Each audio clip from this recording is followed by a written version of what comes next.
Hey guys, so we are back again. So in this series, we are going to talk about chapter 2 in the Web Application Hackers Handbook. I will highly recommend to focus on this chapter because this is one of the most critical chapter which you need to understand. So without wasting any of your time, let's begin. Mm, okay, so as you know, the application has lots of functionalities in your SIM. One of the most important functionality for the core defense mechanism is handling of user input. So how application handle the user input is very important, as the user input are one of the main reason to cause various vulnerabilities. So in this case, we are talking about handling of user input, especially about authentication. So basically, what is authentication? Authentication is basically a user input field which allow you to log in into an application. So basically a login form, as you can see in on a PPT, like online user and a password. So handling this kind of user input is very important, as in such cases various vulnerability in the authentication mechanism itself can be arise. So maybe there might be a SQL injection, or there might be some other kind of vulnerability which might allow you to get access of other user data as well. So let's talk so you might have a good understanding what is authentication, how does it work. So assume that it's just a way to authenticate yourself to an application. There are various other ways to authenticate to an application. So currently we will only focus on username and password, but remember there are also other ways which we might think talk about in the later chapter. Basically there is a way called OAuth. So from that you don't even need your username and password, it just require an access token for that. Just leave it, don't worry about that. We'll talk this in the later chapter, but right now just focus on our simple authentication mechanism such as login form. Session management is one of the core important features in the application. So whenever an user logged in into an application, it receives what you call a session.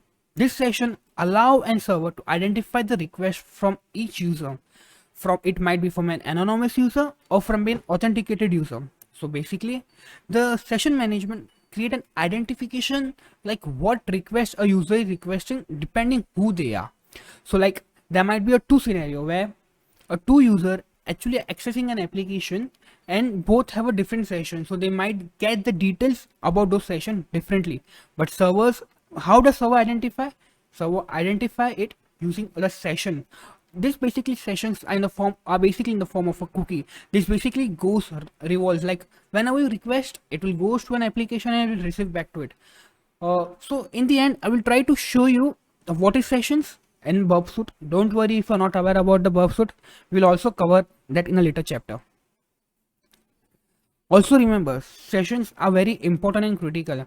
So in some scenarios you don't even need the user password to log in. If you have the user authenticated session, you can use that session to directly log in into the user without knowing its password. That's true, you heard it right. Access control. Okay, access control, it's one of the most critical things which we need to undertake, which we need to understand. So basically, like how does user understand the different roles in the application? I'm giving a simple example, just bear with me. So basically there might be two user role, one normal user and one administrator user. So how does user identify which functionality should be given to which user? This might be an kind of an access control. So basically there might be some ID which is going around come and forth back, which gives like such kind of features and functionality to identify if a user is an administrator or admin. So basically assume so admin is equals to 1. In a scenario the post request is going on, and in a scenario admin is equals to 1.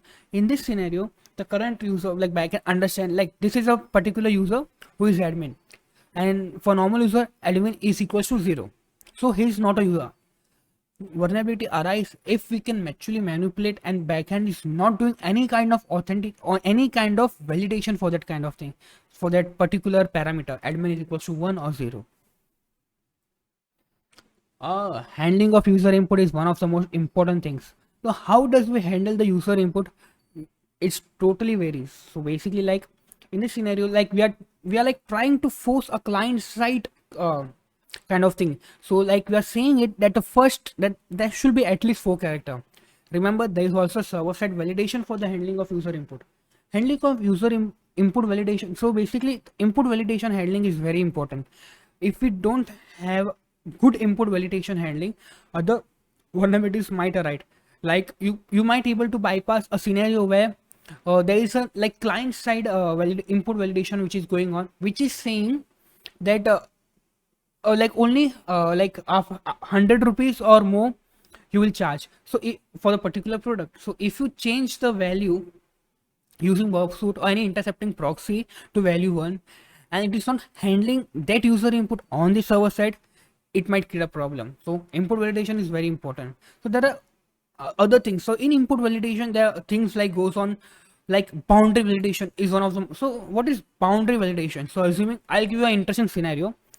Let's call it a second order SQL injection. So basically whatever you try to input, and if a backend data save the data, currently that particular field is not vulnerable for that, but that same kind of data is getting stored, and it is giving that particular stored malicious input, or you can call malfoid input, to another uh, area in an application, and that particular field can cause an error. That kind of thing can cause problems, and that in the scenario you can have a second order SQL injection. So boundary validation, that thing for this boundary validation is a trust, how the data is getting transmitted via database or other technologies behind the application, and how it is given to the application in the form. Are those kind of thing is properly validated or not? Okay, there's also features called blacklisting. Let's avoid the blacklisting one and let's go for the word exceptions. So in such scenario, in case like backend is trying to create a certain case where the select word is not allowed, so you can use a camel case technique, which called, as you can see here, it's using SC capital LECT. This can block. If 1 equals to 1 is blocked, you can try 2. If alert is blocked, you can type prompt. So different kind of bypass is used. So exception, such kind of thing are not very good. So this kind of input validation is very bad, because an attacker can use various encoding matter or other kind of things to bypass such kind of validation. Whitelisting is more good. So basically in this scenario what is happening, like you're only trying to check what particular things are allowed. You're not trying to block the things, like you're only checking what things are allowed. Apart from them, all things are blocked. So you're saying only 4 characters are allowed. So if there are more than 4 characters, it will block. Only 4 means 4 character. There's also scenario called sanitization. So like it's basically like to filter out the special characters from malfoid character. One of the sanitizations are basically you can encode replace things. Example for that is HTML entities. So in some scenario you are required to have a special character like in username or in password, not in password but in username, which might get reflected into an application, and you don't want that it creates certain kind of problem into the application itself. So what you do, use sanitization. So basically it will create a certain encoding which won't affect or create certain kind of vulnerability into an application itself. We have already talked about what is boundary validation and how does it work. Multi-step validation is interesting. So it's basically like so you're just checking for the particular script parameter in an application. If there is any script parameter in the user input, you will try to remove it. But as you can see, what we have done, we have written a script character, but we have also written a script SRT, and like we have not merged it together. So when the application remove the script from its server end, this the two things will merge together, and this might create a problem. So in this way, the such bypass can be occur. So it might have double encoding, or you might have certain kind of hex encoding or such kind of thing. Handling attacker errors, yes. Like nowadays people application are handling the error very well. So like you won't get a SQL error so easily. So user handling or improper error handling, so this kind of vulnerability called improper error handling is important. So how do we handle the error in the application? Create a major role, because errors can give attacker a lots of way and lots of important information to conduct specific attack. Creating logs. So like you can create a logs into an application which, and that should not be accessed to anyone, only the backend people or admin user should access. And most important thing, you should also check what kind like logs for the admin and what admin activities are happening. So maybe the credential of an admin might get compromised. So while monitoring the credential activities of an admin user, you are able to tackle and check all activities are going on, and you can like create a certain kind of like quick response if an attack is happening. As I said, alerting administrator, like any kind of things which might create an issue for it, like an attacker is like using certain attack, so you're able to monitor it from the things behind, and you can try to check it and you can handle it very well. As I said, reacting on those attacks is important. So it's not about just fixing the vulnerability, it might also be like creating certain kind of what you call a way to prevent attacks to be happens. Well, okay, managing the application weakness or weak access, that's cool. Like we have already talked about that.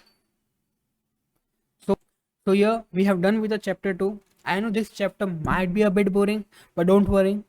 I am really important. It's really important to understand the basic defense mechanism that application use. Please feel free to comment in the section, and whatever questions we have, you can comment it or you can directly ask us on our Twitter. Thank you.